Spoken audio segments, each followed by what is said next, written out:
So great, we've got another WNBA Media problem video, and it's just getting annoying at this stage. It is really, really getting annoying at this stage. And the reason why I'm talking about this is that, like, it has to just improve. Like, it just has to, because it's getting absolutely ridiculous now. And it's one of those things where you're just like, we see it in the NBA. We've seen it in things where it's like the media surrounding the league has to be kind of at a certain level, and there are some absolutely unacceptable things that are acceptable in the WNBA and things that should be acceptable that aren't acceptable, which is like really, really weird. But today we saw what I believe is the single strangest interaction I've ever seen between a journalist and someone who has historically been WNBA media. And that's, I think the biggest problem is, by the way, I don't think on an individual by individual basis, some of these people in the WNBA media are wrong. I think there are a lot of people I strongly dislike. Like, we've seen people working for WNBA teams in the past and are getting credentialed at these things, that are there getting firsthand, getting to meet with players, and they've called Caitlin Clark a white. She said that she acts like a white teenage boy and uses that privilege to get away with stuff for her marginalized teammates. Some nonsense like that. Like, that is a quote that you can, if you say that, that's fine. You can be in the media, but again, like, if you say anything against somebody else on behalf of Caitlin Clark, it's a problem. And then, obviously, we know Esquire responding positively to a post referring to Caitlin Clark as white bread, which obviously is an insult based on race. And then we've also got whoever it was it Cindy Brunson working for the Mercury. She's there responding with laughing emojis to Sydney Colson, a literal WNBA player, saying one of Caitlin Clark's teammates, Monica Zanano, looks like a man. Like, and these are people that are in teams. So there's a problem. That is a problem. And by the way, I'm not accusing a person of this, like, every individual. If there's a problem with specific individuals, I'll talk about specific individuals. But I think the coverage has been so bad for years that it's become a problem. Like, do we not remember the Rookie of the Year space? The WNBA themselves brought in people for a space to talk about Rookie of the Year in, like, June. About midway through June. Cameron Brink was still playing at this stage. It was like early June. So the season had been on about 3 or 4 weeks. It was a space about Rookie of the Year. Caitlin Clark was not mentioned. They said Angel Reese was Rookie of the Year because of her aura and her pregame fits. They talked about Nika Mule being in the Rookie of the Year race. She hadn't scored a point at that stage. She literally had scored 0 points in the WNBA. 0 points Nika Mule had scored at this point in time. And they were talking about her, and they did not mention Caitlin Clark, but spent the whole time not talking about basketball. Not talking about basketball, and that's the problem. So now you've got this interaction right here from Robin Lundberg. Look, Robin Lundberg is a reporter for Sports Illustrated. He's somebody that is very clearly the epitome of what the WNBA should want. And I mean that. Like, look, it's very different. If you look at YouTube content, some of the content is, like, the titles of videos, what we talk about are very similar. But obviously, we're in two completely different aspects of this. Like, he's there working for Sports Illustrated. His job is in journalism. My job is in getting clicks. My job is in social media. So while we do talk about similar topics, we do it in a different way, which is why I have no issue talking about this, because at the end of the day, my goal isn't to work with ESPN. I'm from Ireland. It's never going to happen. My goal isn't to work for somebody else. My goal is to be entertaining enough, to talk about stuff enough that you guys watch to allow me to do this as a job. Hence why there's 2 freaking silver plaques, play buttons right there, and hopefully there'll be a third on this a third for this channel by the end of 2025. Unlikely, maybe 2026, 2027, but we're going for number 3. The big thing is that he's exactly what they should want.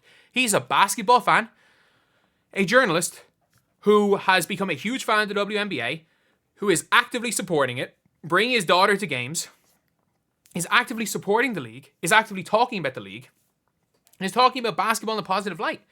The reality is that, yeah, there are bad fans. There are bad fans using certain situations for wrong reasons. But just being a fan of Caitlin Clark does not make you a racist. But according to the WNBA, a lot of WNBA media, it does. It does. And the reality is that he's somebody that the type of person that they should want. And by the way, so Robin Lundberg was reporting based on a lot of very reputable sources that there is a possibility of Kelsey Plum leaving the Aces. And there always was. She turned down an extension. She turned down an extension so they had to core her. If she was going to stay with the Aces, she would have just taken the extension. If there was if she was 100% going to stay, she still could stay. She might stay, she might not. But if she was 100% going to stay, she would have just taken the extension, because like it is what it is.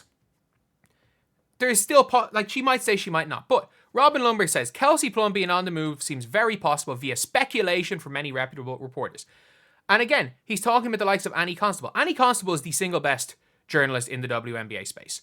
And the reality is because she is a Caitlin Clark fan, the old WNBA fans, the social media people that for some reason know players, have done nothing but attack her. They've tried to get her fired from her job. Like the amount of Chicago Sky fans that have tried to get her fired from her job because she's reporting accurately on the Sky.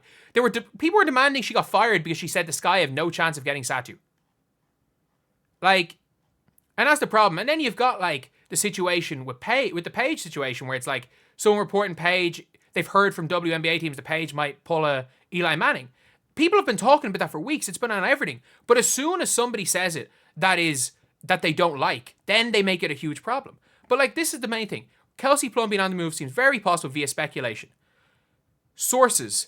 I'm not reporting anything, but it was certainly presented like a realistic possibility in the ESPN free agency piece by Annie of Chicago Sun-Times and Callie at Review Journal. So he literally said, like these people have talked about it. It's all pure speculation. Looking forward to hearing all from those incredible journalists. So, looking forward to hearing more from that. But I'm not looking forward to hearing it from you because you're just speculating. Everyone's speculating. That's basketball. That's basketball media. That's the reality of the situation.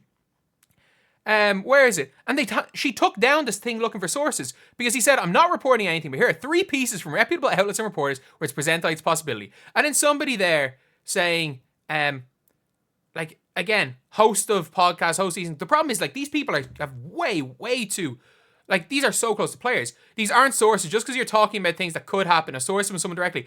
He was literally talking about, it's like he did say speculation. He was asked for sources. 100%. No, that is idiotic. If I reported, I would need sources. I didn't report. I was having fun with speculation. That's basketball. I'm sorry. Like, and by the way, I have nothing against this person. I don't know anything about this person, by the way. She could be good. This could be just one single situation where she's just said something probably a little bit, maybe just doubled and tripled down. But that's basketball. The basketball media, we talk about potential trades. We talk about free agency. That is basketball. That is sports media. I'm sorry. Like, during the transfer window, Fabrizio Romano, like the reason why he's so big is he can report on transfers. People guess about transfers in football. People guess about trades. It's why free agency is such a fun time. It's why the draft is such a fun time. It's why people make mock drafts. It's why people talk about this stuff. And it's like, apparently it's sacrilegious to have the conversation, is Olivia Miles there for the number 1 overall pick? And like, I've been saying this for weeks. I've been killed for saying Olivia Miles might go number 1. And now all the these same people that are like, a lot of them now are coming along to, maybe Olivia Miles might be. And it's like, I got killed for that take weeks ago. Because the reality of the situation is it's fun to talk about basketball. There are different types of media for different types of things. And posting about speculation on Twitter while literally saying, this is the worst part about it.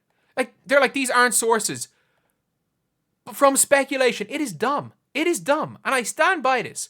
That the old WNBA media got away with such a bad job covering the league that they're expecting the new media to do a bad job covering the league. And I mean that. Like, look, and I want to stand by this. There are a lot of channels. There are channels in the kind of space that people will probably associate with me. That again, I don't watch enough of them. And I'm not saying any names, where it's like, sometimes it's not about basketball. Sometimes it's not about basketball at all. And even basketball adjacent things. And again, like, look, there's a lot of videos in this channel that aren't entirely about basketball either, but the vast majority of them are. And when you talk about the sport, whether it's the on the floor things, the off the court things, I think talking about it in good faith, tweeting in good faith, there is nothing bad faith about literally saying, she might be leaving. Kelsey Plum might be leaving. That's the reality of the situation. There is a possibility Kelsey Plum might be leaving. There's a possibility that Paige Beckers refused to go to the Dallas Wings. Is it likely? Kelsey Plum leaving a lot more likely than Paige Beckers, but there's a possibility of it happening. The reality of it is that we're still talking in the NBA draft is Cooper Flagg going to be the number one pick in the draft? For years, it was like, I'm trying to think of situations. Would someone come out of college? Is someone not going to come out of college? Like back in the day, like how much effect does the tournament have? Who's winning MVP in the NBA? And, you know, speculation about Jimmy Butler during the offseason, speculation about free agents, speculation about trades, speculation about draft trades, who wants to go where. Like, that's basketball. And it seems like the old WNBA media did such a bad job covering the league that they have an issue with people coming in and treating it like it's another sport. And the reality is that until the WNBA, people just treat it like it's another sport, it'll never grow. It'll never grow. And I stand by this. Like, look, I think the initial Caitlin Clark boom, everybody getting on the hype train, AI channels, anti-Angel Reese stuff, that's going to end very soon. Caitlin Clark ended that Angel Reese rivalry soon. I don't think, like, the people trying to keep this rivalry going are the Angel Reese fans, because it's not even a close one. Like, they're not even remotely in the same stratosphere as players. But at the same time, like, Angel Reese versus Kiki Riafen next year. Angel Reese trying to break into that top 5 power forward position.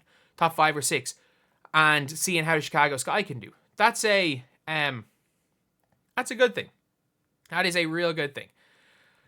And the better Angel Reese is, the better all these players is, the better. And we're looking in college basketball, and it's like, the big thing is like, you look at Robin Lundberg, and you're saying, oh, he's just talking about Caitlin Clark. How many videos he made hyping up Hannah Hidalgo, Juju Watkins, Malaysia Fulwiley? These are the players that are going to carry the WNBA. These are your exciting players. These are the players people are going to show up to watch. Kennedy Carter, it looks like she has her shit together. She's someone people are going to watch because she's a live wire. She's so fun to watch. And the reality is that, look, I don't know anything about this Sarah Jane Gamelli. I actually don't know anything about her. So I'm not going to branch her in with the Natalie Esquires of the world, with the Your One Robertas of the world, with the person who somehow got a media credential while calling Caitlin Clark a school SH00TER. I'm not going to branch her in with that because I don't know her. But like, all the responses to her saying these aren't sources were all just like people in the WNBA media that I fully believe are bad faith actors being like laughing faces, these aren't sources. And I'm like, no, you've literally just doubled down and said the exact same thing that he said. He just put out a fun tweet, and you have a problem with it because you have a problem with him. Because you have a problem with new people coming in and actually taking an interest in the sport. You want to call people grifters all they want. I'm sorry, how much money he's put into the WNBA going to these games.